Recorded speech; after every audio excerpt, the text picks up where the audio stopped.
right, let's talk about it. The one we've all been waiting for, Italy's Digital Nomad Visa. It's been rumored for years, and now it's finally actually here.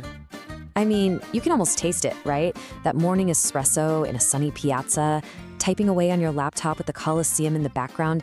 It's a powerful dream, and for so many remote workers, it's the dream. Okay, but let's get real for a second. While that dream is now officially on the table, getting there isn't exactly a walk in the park. It's a path filled with some pretty strict rules and, let's be honest, a lot of bureaucracy. So think of this as your roadmap, your guide to navigating and, yes, conquering the whole process. Okay, first things first. Before you even start looking up apartments in Florence, we have to talk about the most important hurdle. Are you even eligible? This is the first test, and you absolutely have to pass it. The rules are very specific. So some great news right off the bat. A lot of people wonder, is this just for freelancers or just for employees? Well, Italy made it pretty clear. It's for both.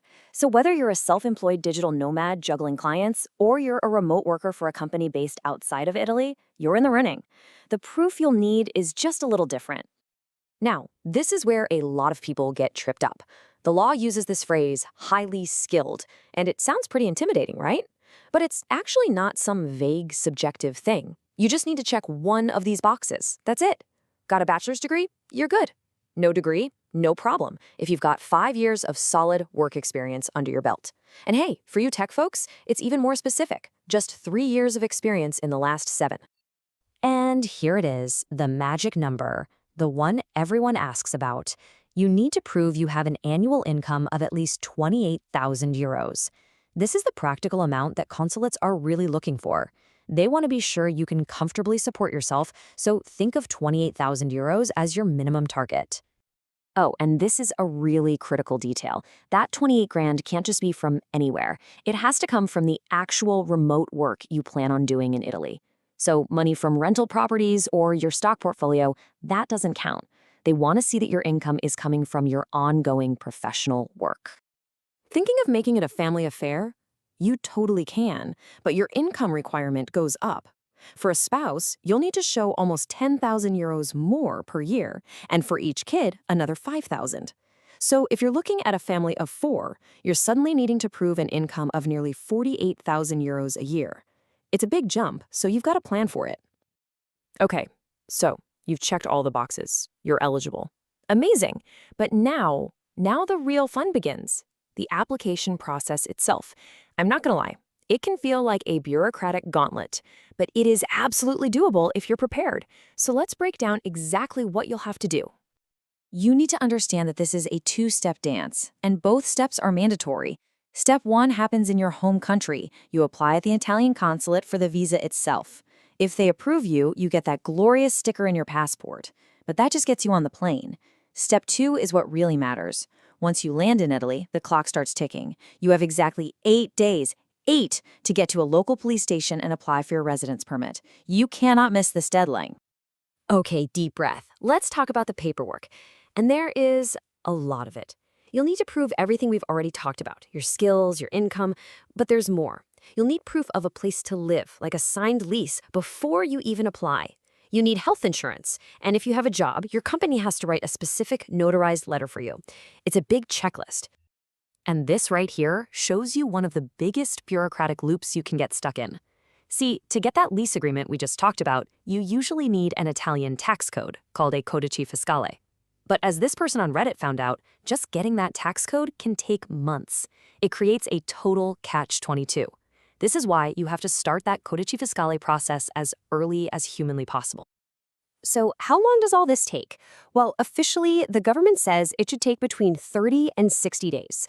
But let's talk about the real world. Based on what people are actually experiencing, you should probably budget for up to 120 days. That's 4 months. Seriously, patience is not just a virtue in this process, it is an absolute necessity. So after months of paperwork and waiting, you did it. The visa's approved, you've landed in Italy, you raced to the police station in time. Congratulations. The hard part's over, right?